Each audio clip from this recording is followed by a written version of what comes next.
रीट के शूरवीरों, आज हम एसएमसी और एसडीएमसी के बारे में जानेंगे। भारत सरकार ने एक आरटी राइट टू एजुकेशन एक बिल 2009 में पास किया था, जो राज्यसभा में, उसके बाद लोकसभा में, फिर लास्ट में राष्ट्रपति जी ने मोहर लगाकर भारत सरकार ने लागू कर दिया। और वो जो लागू किया गया था वो 1 अप्रैल 2010 को लागू किया गया था।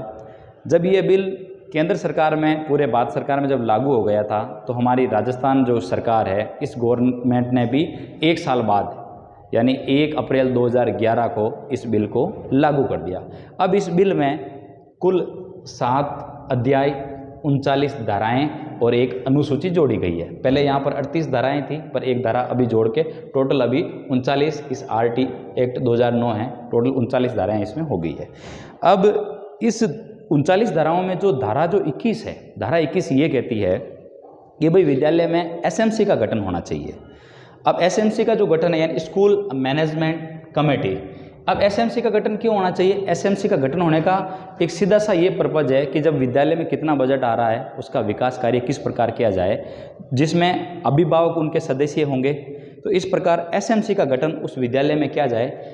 एसएमसी का जो गठन है, अब इसको अपन 2 भागों में समझते हैं। इसमें एक तो होती है साधारण सभा, एक फिर इनके द्वारा निर्णय लेकर एक कार्यकारी समिति का गठन किया जाता है। यानी साधारण सभा में उस परिक्षेत्र में जितने भी अभिभावक हैं वो सारे के सारे उसके सदस्य हो सकते हैं, और विद्यालय के अध्यापक तो होंगे ही होंगे, और जो भी निर्वाचित जो व्यक्ति हैं वो उनके सदस्य होंगे। अब इस साधारण सभा के बाद में एक कार्यकारी समिति बनाई जाती है।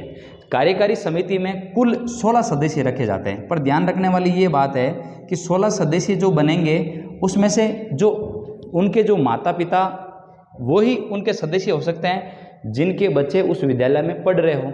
तो 16 सदस्य होंगे किसमें? एसएमसी में, इस कार्यकारी समिति में। और ये जो है 6 से 14 वर्ष के लिए होगी। और ये जो अपना विद्यालय चलता है कक्षा 1 से 8 के लिए ही एसएमसी का गठन किया गया है। अब आगे जो कक्षाएं 9 से जो 12 है, जो बड़ी क्लासेज है, उनके लिए एसडीएमसी का गठन किया गया है, स्कूल डेवलपमेंट मैनेजमेंट कमेटी का गठन होगा। उस एसडीएमसी में कुल होंगे 23 सदस्य होंगे। ये 14 से 18 वर्ष के लिए है और कक्षा 9 से 12 वर्ष के लिए है। तो मुख्य रूप से रीट के एग्ज़ाम की दृष्टि से हमें सदस्य का भी पूछ सकते हैं, वो इनका उद्देश्य पूछ सकते हैं, या धारा का पूछ लेंगे।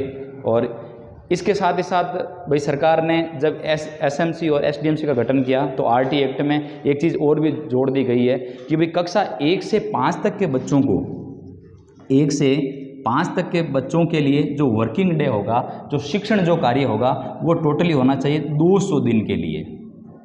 और कक्षा 6 से 8 के लिए उनके लिए 220 दिनों का वर्किंग डे यानी कार्य दिवस होना चाहिए। यानी इतने दिन स्कूल लगनी चाहिए, बच्चे पढ़ेंगे। और अगर इनकी मैं पढ़ाई के घंटों की बात करूं तो यहाँ पर टोटल जो शिक्षण कार्य है वो 800 घंटे होना चाहिए। और इनके लिए कक्षा 6 से 8 के लिए 1000 घंटे शिक्षण कार्य होना चाहिए।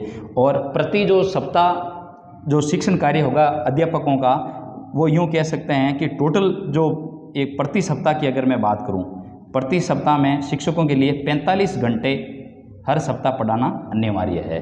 ये आरटी एक्ट के तहत जोड़ा गया है। तो मुख्य रूप से ये बातें हमें ध्यान रखनी है। तो मिलते हैं अगले वीडियो में। धन्यवाद।